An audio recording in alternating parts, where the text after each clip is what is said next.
Hi, നമ്മൾ കഴിഞ്ഞ 2 video ആയിട്ട് പറഞ്ഞത് ഒരു വാഹനം വാങ്ങുമ്പോൾ എങ്ങനെയാണ് ആ വാഹനം സെലക്ട് ചെയ്യേണ്ടത്, അതുപോലെ തന്നെ ആ വാഹനം ബുക്ക് ചെയ്യുമ്പോൾ എന്തൊക്കെ കാര്യങ്ങളാണ് ശ്രദ്ധിക്കേണ്ടത് എന്നുള്ളതാണ്. ഇനി ഈ വീഡിയോയിൽ പറയാൻ പോകുന്നത് നമ്മളൊരു വാഹനം ബുക്ക് ചെയ്ത് അത് ഡെലിവറി എടുക്കുന്നത് വരെ എന്തൊക്കെ പ്രോസസ്സാണ് നടക്കുന്നത്. അതായത് കസ്റ്റമറെ സംബന്ധിച്ചല്ല, ആ ഡീലർഷിപ്പിൻ്റെ സൈഡിൽ നിന്നും നമുക്ക് എന്തൊക്കെ കാര്യങ്ങളാണ് ചെയ്തു തരുന്നതെന്നുള്ളതാണ് ഈ ഒരു വീഡിയോയിൽ ഞാൻ പറയാൻ പോകുന്നത്. വാഹനം ബുക്ക് ചെയ്ത് കഴിഞ്ഞ് കഴിഞ്ഞാൽ നമ്മൾ ആദ്യം ചിന്തിക്കുന്ന കുറച്ച് കാര്യങ്ങളുണ്ട്. ഒന്ന്, വാഹനത്തിന് ഫിനാൻസ് ഉണ്ടെന്നുണ്ടെങ്കിൽ അത്, അല്ലെങ്കിൽ പഴയ വാഹനം എക്സ്ചേഞ്ച് ചെയ്യുന്നുണ്ടെങ്കിൽ അത്, അതുപോലെ തന്നെ വാഹനം എടുക്കുന്നതിന് മുമ്പ് നമ്മൾ വെഹിക്കിളിൻ്റെ ഇൻഷുറൻസ് എങ്ങനെയാണ് സെലക്ട് ചെയ്യേണ്ടത്. ഈ 3 കാര്യമാണ് ഈ ഒരു വീഡിയോ ഞാൻ പറയുന്നത്. വെഹിക്കിൾ ഫിനാൻസ് അത് നമുക്ക് പുറത്തു നിന്ന് ഉള്ള ബാങ്കുകൾ, അതുപോലെ തന്നെ ഓരോ കസ്റ്റമർക്ക് അവരുടേതായ പ്രയോറിറ്റൈസ്ഡ് ആയിട്ടുള്ള ബാങ്കുകൾ ഉണ്ടായിരിക്കും. ചില കസ്റ്റമേഴ്സിന് പ്രീ അപ്രൂവ്ഡ് ലോൺസ് അവൈലബിൾ ആയിട്ടുള്ള ബാങ്കുകൾ ഉണ്ടായിരിക്കും. അല്ല എന്നുണ്ടെങ്കിൽ ഇതിനേക്കാളും ഒക്കെ ഏറ്റവും സിമ്പിളായിട്ട് നമുക്ക് ചെയ്യാൻ പറ്റുന്നൊരു കാര്യം, എല്ലാ വാഹന ഡീലർഷിപ്പുകളിലും ഒരു ഫിനാൻസ് ടീം ഉണ്ടായിരിക്കും. അവർക്ക് ഈ ഡോക്യുമെൻറ്റ്സ് കൊടുത്തു കഴിഞ്ഞ് കഴിഞ്ഞാൽ വളരെ വേഗത്തിൽ തന്നെ ഇതിൻ്റെ പ്രോസസ്സ് സ്റ്റാർട്ട് ചെയ്യും. ഇനി രണ്ടാമത്തെ കാര്യം, വാഹനത്തിൻ്റെ എക്സ്ചേഞ്ച്. പല ആളുകൾക്കും പഴയ വാഹനം റീപ്ലേസ് ചെയ്തിട്ട് പുതിയൊരു വാഹനം എടുക്കുന്ന ഒരു രീതിയിലാണുള്ള പ്രോസസ്സിനെയാണ് നമ്മൾ നോർമലി എക്സ്ചേഞ്ച് എന്ന് പറയുന്നത്, അല്ലെ വെഹിക്കിൾ എക്സ്ചേഞ്ച് എന്ന് പറയുന്നത്. ഏതൊരു ഡീലർഷിപ്പിനും അവർക്ക് അവരുടേതായ എക്സ്ചേഞ്ച് ടീം ഉണ്ടായിരിക്കും. അവർ ആ വെഹിക്കിളിനെ മാക്സിമം നല്ല രീതിയിൽ തന്നെ ഇവാലുവേറ്റ് ചെയ്തിട്ടായിരിക്കും നമുക്ക് എടുക്കുന്നത്.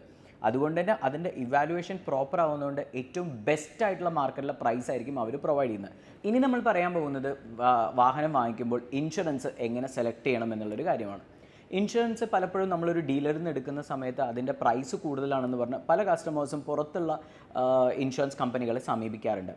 അങ്ങനെ ചെയ്യുന്നതുകൊണ്ട് കുഴപ്പമുണ്ടായിട്ടല്ല, പക്ഷേ ഇൻ കേസ് എന്തെങ്കിലും ഒരു ആക്സിഡൻറ്റ് വന്നു കഴിഞ്ഞ് കഴിഞ്ഞാൽ അതിന് ഇൻഹൗസ് ഇൻഷുറൻസ് ബെനിഫിറ്റ്സ് ആയിട്ടുള്ള കാര്യങ്ങളൊന്നും ആ കസ്റ്റമർക്ക് കിട്ടില്ല. ഉദാഹരണത്തിന്, ആ വാഹനം പുറത്ത് വെച്ച് ആക്സിഡൻ്റ് ആയി, ഇപ്പം നമ്മുടെ നാട്ടിലല്ല പുറത്ത് എവിടെയെങ്കിലും പോയിട്ടാണ് ആക്സിഡൻ്റ് ആവുന്നുണ്ടെങ്കിൽ അവിടെ ചെന്ന് കഴിഞ്ഞാൽ അവിടെയുള്ള ഇൻഷുറൻസിൻ്റെ എല്ലാ പ്രോസസ്സും കസ്റ്റമറായ നമ്മൾ തന്നെ ചെയ്യണം.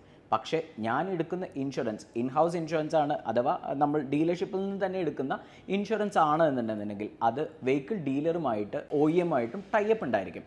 അതുകൊണ്ട് തന്നെ അതിൻ്റെ എല്ലാ ആഫ്റ്റർ ആക്സിഡൻറ്റുള്ള എല്ലാ കാര്യങ്ങളും നമ്മളെ ഹെൽപ്പ് ചെയ്യുന്ന ഡീലർഷിപ്പിലായിരിക്കും. അതിൻ്റെ സർവേയർ അറേഞ്ച് ചെയ്ത് വെഹിക്കിൾ ടോ ചെയ്ത് എത്തിക്കുന്നത്, അതുപോലെ തന്നെ അതിൻ്റെ റണ്ണിങ് റിപ്പയേഴ്സ് നടത്തുന്നത്, ഇതെല്ലാം ഡീലർഷിപ്പായിരിക്കും ചെയ്യുന്നത്. നമ്മളൊരു വാഹനം പർച്ചേസ് ചെയ്യുമ്പോൾ അതിൻ്റെ ഇൻഷുറൻസ് കഴിയുന്നതും ഡീലർഷിപ്പിൽ നിന്ന് തന്നെ എടുക്കാൻ വേണ്ടി ട്രൈ ചെയ്യുക. ഇനി നിങ്ങൾ ഏതെങ്കിലും ഒരു വാഹനം നിങ്ങൾ എക്സ്ചേഞ്ച് ചെയ്യുന്നുണ്ടെന്നുണ്ടെങ്കിൽ ആ വാഹനത്തിന് ചിലപ്പോൾ നോ ക്ലെയിം ബോണസ് അവൈലബിൾ ആയിരിക്കും. ആ നോ ക്ലെയിം ബോണസ് നമുക്ക് അടുത്ത വാഹനത്തിലേക്ക് ട്രാൻസ്ഫർ ചെയ്യാൻ വേണ്ടി പറ്റും. അപ്പോൾ അതുകൊണ്ട് തന്നെ നമ്മൾ ആകെ ചെയ്യേണ്ടത് നമ്മുടെ പഴയ ഇൻഷുറൻസ് കമ്പനി ഏതാണോ അവരെ സമീപിച്ചിട്ട് നമുക്കൊരു നോ ക്ലെയിം ബോണസ് ലെറ്റർ നമുക്ക് അവരുടെ അടുത്ത് നിന്ന് വാങ്ങിയെടുക്കാൻ പറ്റും. ഇപ്പോൾ ഒരു 50% ഒക്കെ നോ ക്ലെയിം ബോണസ് ഉണ്ടെന്നുണ്ടെങ്കിൽ നമുക്ക് ആ നോ ക്ലെയിം ബോണസിന് 3 വർഷം വാലിഡിറ്റി ഉണ്ട്. അത് നിങ്ങൾക്ക് നിങ്ങളുടെ പുതിയ വാഹനത്തിലേക്ക് ട്രാൻസ്ഫർ ചെയ്യാൻ പറ്റും. അതുകൊണ്ട് തന്നെ താരതമ്യേന നോർമൽ ഇൻഷുറൻസിനേക്കാളും പ്രൈസ് കുറച്ചോ അല്ലാന്നുണ്ടെങ്കിൽ അടുത്ത വർഷത്തെ റിന്യൂവലിനോ നമുക്ക് ആ ഒരു നോ ക്ലെയിം ബോണസ് യൂസ് ചെയ്യാൻ വേണ്ടി പറ്റും. ഞാൻ ആ നോ ക്ലെയിം ബോണസോട് കൂടിയിട്ടായിരിക്കും പഴയ കാറ് കൊടുക്കുന്നത്. ആ കാറ് എടുക്കുന്ന ആൾക്ക് ഒരിക്കലും ആ നോ ക്ലെയിം ബോണസ് ഉപയോഗിക്കാൻ പറ്റില്ല.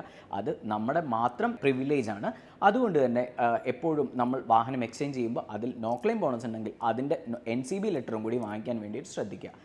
അപ്പോൾ ഇത്തരം കാര്യങ്ങൾ ശ്രദ്ധിച്ചു കഴിഞ്ഞാൽ തന്നെ നമ്മളൊരു വാഹനം വാങ്ങുന്ന സമയത്ത് നമ്മൾ അതിന് പ്രിപ്പയർ ആയിരിക്കും. നമ്മൾ എന്തൊക്കെ പ്രോസസ്സ് വാഹനം ഡെലിവറി എടുക്കുന്നതിന് മുന്നോടിയായി ചെയ്യണം എന്നുള്ളത്. ഇപ്പോൾ ഏകദേശം നമ്മുടെ വാഹനം നമുക്ക് ഒരു ഡെലിവറി എടുക്കുന്നതിനുമുള്ള പ്രോസസ്സിൽ കസ്റ്റമറുടെ സൈഡിൽ നിന്നും എന്തൊക്കെ കാര്യങ്ങൾ ചിന്തിക്കണം അല്ലെങ്കിൽ എന്തൊക്കെ ചെയ്യണം എന്നാണ് പറഞ്ഞത്. ഇനി അടുത്ത വീഡിയോയിൽ ഞാൻ പറയാൻ പോകുന്നത് ആ വാഹനം എങ്ങനെയാണ് രജിസ്ട്രേഷൻ ചെയ്യുന്നത് എന്നുള്ളതാണ്. So stay tuned.